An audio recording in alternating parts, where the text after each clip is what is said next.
কি হয়েছে? বসে বসে নখ দেখছো নাকি? যাও এক কাপ চা করো, আমাকে আবার শোতে যেতে হবে। চাটা করে আমার থালা বাসনটা মেজে নিয়ে আসবে, ঠিক আছে? আবার আমার জামাটাও কেচে দেবে। আমি কেন তোর জামা কাপড় ধুতে যাবো? তোর নিজের কাজ। ও মা, তুমি কোন লোক? তুমি তো এই বাড়িতে কাজ করার জন্য এসেছো। তুমি কি থরি আমাদের বাড়িতে খেতে এসেছো নাকি? এত বড় ধাড়ি মেয়ে হয়েছে, নিজের কাজটা নিজে করে নাও। আমি পারবো না। কেন করবো?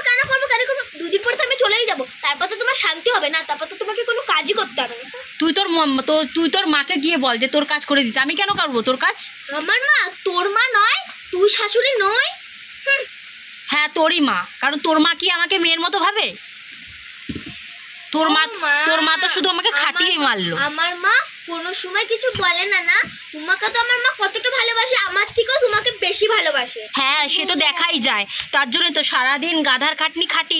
তো কোনোদিনও শাশুড়ি এসে বলে না যে বৌমা তোমার কষ্ট হয়েছে মা, এখন একটু কাজটা আমি করি, তুমি একটু রেস্ট নাও। আমার মা তো বুড়ি হয়েছে, কেন করতে যাবে গো? হ্যাঁ, কেন করতে হবে? হ্যাঁ, তাহলে তোমার কাজটাও তুমি করে নাও। তোমার কাজটাও আমি করতে পারবো না, সরি।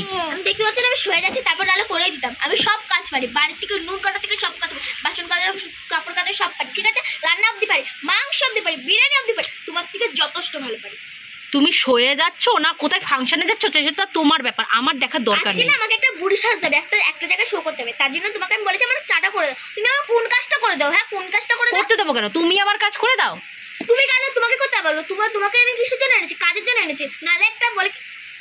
ও বাবা, তার মানে তোমরা আমাকে এই বাড়িতে কাজের জন্য এনেছো? এমনি বউর জন্য এনোনি?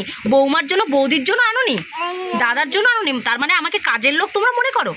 হ্যাঁ, কাজের লোকে মনে করি। কেন? তুমি থাকতে কেন একটা নতুন কাজের লোক করবো? তার জন্যই তো আমার দাদাকে একটা বিয়ে করালাম। তাহলে একটা কাজের লোক রেখে দিলেই পারতে, ফালতু আমাকে আনার কোনো দরকার ছিল না। ওনাকে তো ফাও টাকা দিতে হবে, এরকম ফাও মানি দিতে হবে। তোমাকে কি আর মানি দিতে হবে?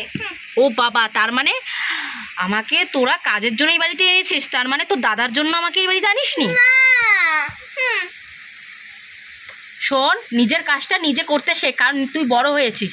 আজ নাগাল তোকে শ্বশুর বাড়ি যেতে হবে। কতটা বড় হয়েছি? হ্যাঁ, কতটা বড় হয়েছি তুমি বলো? 15 বছর বয়স হয়ে গেছে, তুমি এখনো কচি খুকি না যে তোমার কাজটা আমাকে করে দিতে হবে। আমার 15 বছর বয়স? ওমা, আমি এত বড় হয়ে গেলাম তোদের ভেতরে। এই শোন, ছোট মানুষ বড়দের সাথে বেশি তর্ক করিস না। বৌদিকে সম্মান দে। বৌদিকে সম্মান দেব না? তুমি গলাটা একটু নিচে নামা। আমি গলা নিচে করব না, আমি গলা উপরেই করব। ধৈর্যের বাঁধ ভেঙে যাচ্ছে কিন্তু, বলে দিচ্ছি রিয়া। আমার সাথে কিন্তু ভালোভাবে কথা বল। শোন রামা, তুই বেশি করিস না, ঠিক আছে? তোর এত বড় সাহস, তুই আমার নাম ধরে রাখছিস? বেশ করেছে, বেশি করে রাখবো।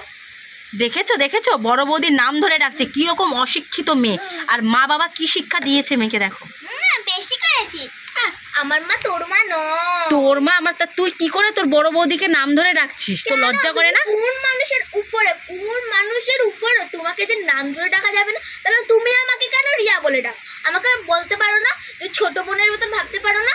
তোকে বোনের মতোই ভাবি। তুই কি কোনোদিন বৌদির মতো আমাকে ভেবেছিস সেটা বল। ঠিক আছে, এক কাপ চা করে দাও, তাড়াতাড়ি করে দাও। পারবো না। দুধ চা করে দেবে, তার সাথে পারবো না। ভেবেছিলাম তোকে করে দেবো, কিন্তু তোর এই ব্যবহার কারণে তোকে চা কেন, তোকে এক গ্লাস জলও কোনোদিন দেবো না। যা তোর মাকে তুই গিয়ে বল। অসভ্য মেয়ে কোথাকার।